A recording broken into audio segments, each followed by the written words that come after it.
What's up, guys? I'm doing the Park Run 5K tomorrow in Chaska. I'm gonna try to make this short. I don't want to bore anyone with my running details, but I've been training super hard. I started training in March. I started out with 10 miles a week, give or take, and now it's August 22nd. I'm up to 30 to 32 miles a week. I told myself 28 to 32 is my range, but I think every week about the last month or so I've hit 32. I've been doing long runs every Sunday. Started out at 7-8 miles. I'm up to doing a 12-mile long run on Sunday now. Was my longest this past Sunday. It's Friday today. Workouts at least once a week, usually just once. I've been doing the Como relays this month, which feel great. Like, I'm shocked how fast I'm going, to be honest.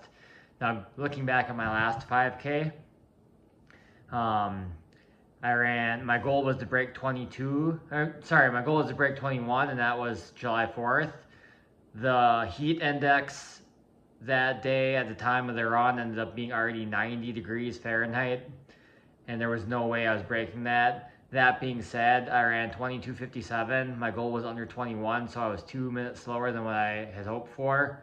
Looking back at it in hindsight, I think even if it was a perfect day, sub 21 was out of my reach at that time. I think I should have shot for around 21:30, maybe 21:45 even. 21:30 I think would have been a good goal if the weather was good that day. 21:45. I should have went out about 15 seconds slower per mile and just seen what happened. But now I think that I should be very close to that 21 shape. But I think I'm gonna go out at 21:15 pace, which is 6:50 per mile, and then see how I feel after a mile, maybe a mile and a half. This course is out and back, so you go out, turn around, and run back. So you know exactly where the halfway point is. Obviously, I have a GPS watch, so I should know anyways, but I will know exactly where the halfway point is. I'll be able to see any runners in front of me, which is a good thing with the out and back courses, because obviously if they're ahead of me, they're going to be passing me as I'm still going out to the first half, to the turnaround. Anyways, park run. I've never done a park run before. This one's in Chaska. It's the closest one to me. If you haven't heard of park run, it's a free thing. You can go to Park Run USA. I don't know the website. Just Google Park Run 5K. They have them all throughout the world, actually. Not every country has them, but a lot of countries have them. They're all over the USA, and they're free. Usually, they're not as big as, like, say, they're not the biggest 5Ks out there, but this one in Chaska usually gets 30 to 40 people signing up. I feel like tomorrow might be even bigger because it's good weather. The first really good weather day in a couple months, probably 2.5 months. I was hoping to be able to get one in at the end of August, sometime in the second half of August. It's been a pretty warm summer in my opinion. A lot of the days it's been around 90 degrees for the heat index. But tomorrow it's supposed to dip below 60 for the low, so at 9 a.m. when the race starts, it should still be around 62 degrees with low humidity. First time the humidity has really dropped into the 50s for the dew point in a couple months, so it should feel very comfortable. It'll still be warm, obviously. It's still warmer than what would be ideal. I'd prefer 50 degrees, not 62, 63, but like really that's the best you can hope for in August. So weather should be pretty good. It shouldn't really be a limiting factor. And yeah, we're just gonna rip it and see what happens. I'm not too nervous yet, but I'm getting there. And yeah, park run. Minnesota actually is considered a hot spot. The Twin Cities is considered a hot spot for park runs because we have 4. The closest one to me is Chaska, which is still 50 minutes away. It'd be nice if there was one closer, maybe Plymouth, Maple Grove. I'm not gonna complain about a free run. So yeah, if you're thinking about doing a 5K and you don't want to pay, people walk this thing. It's all abilities. Usually you get a couple people under 20, not always. And then some people walk the whole thing. So you can bring your dog, you can bring your stroller. That's all I'm going to plug for now. I'll attach this to a recap. But yeah, I've been training hard. Also, I know I was going to keep this short, but usually I run, if my race is Saturday for say, usually I run Thursday and take Friday off. When you look online and see what other people do, there's really a split 50-50 of opinions. Some people do what I do typically. They run 2 days before, take the day before off. And some people take 2 days before off, so they would take the Thursday off and they run on Friday.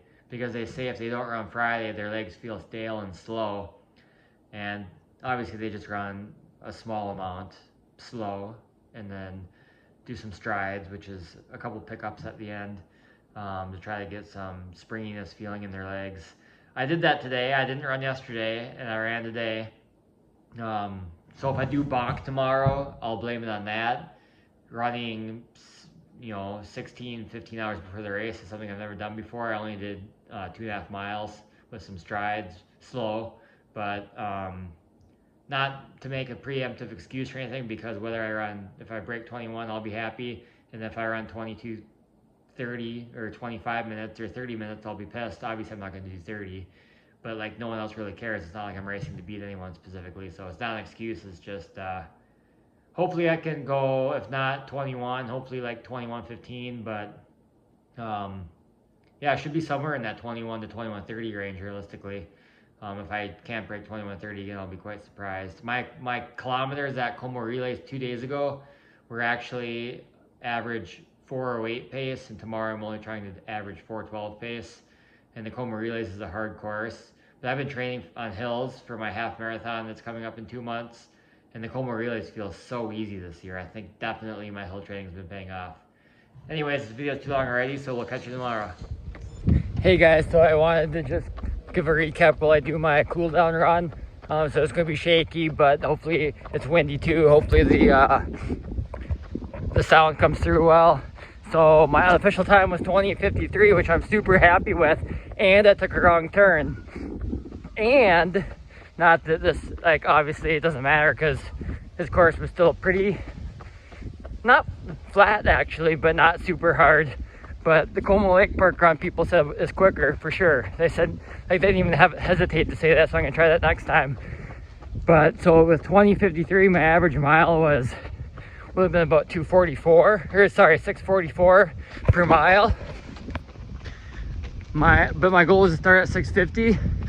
So in the first kilometer, two guys passed me right away in the first half a minute. I'm like, okay, I'll draft off of them. Then the one guy drops back. Turns out he's a coach, Coach Ron, and he wasn't racing. He was just pacing some of his athletes. So I followed this guy for the first kilometer, and I passed him. And there was only one girl ahead of me. I was in second, where I ended up finishing. And I thought about following the girl, but thank goodness I didn't, because she was way, way, way faster than me. And so I followed this Mike for the first kilometer. I wanted to pass him, but we're going at the pace. I wanted to pass that Mike, but we're going at the pace I wanted. So I was like, I'll just follow him. And it was actually his wife that ended up beating us. So I followed Mike for the first kilometer. Then I passed him, but I should have stayed behind him. I figured he was gonna slow down, but I was antsy to go quicker. My first mile was a 6:49. Again, my pace goal was 6:50. So right there, then you go up a short, maybe 40 meters, 40 yards, but very steep hill. And then maybe one more small hill. Also it starts on a very small hill. And then now I'm on the same trail that we ran on, but further down. I personally never ran on this part of the trail until now. And the turnaround is a sharp 180-degree turnaround on Como, which to me was the worst part. You almost come to a stop. My second mile, I think, was almost the exact same pace, maybe 6:49, give or take a second. I estimated the girl to be ahead of me because obviously I could see her at the turnaround coming the other way. I estimated 30 seconds, but that had to be at least a minute, because she was like 17 flat and I ran 20:53. Coming back, I took a wrong turn at coming down the steep hill. I turned left. Luckily the mic was still within a few seconds behind me and he yelled at me, so I turned around. I would estimate that cost me 5 to 10 seconds. We'll call it 7, but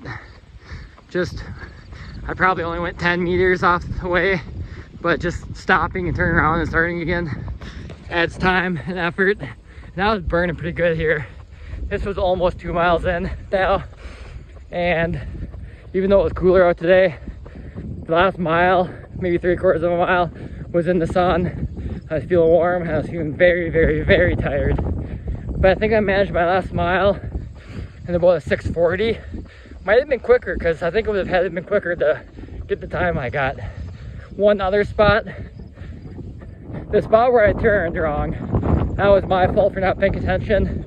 But this other part, I would say, needs to be marked better, because there was one other part where I either came to a complete stop or dead near a complete stop, probably in the last quarter mile.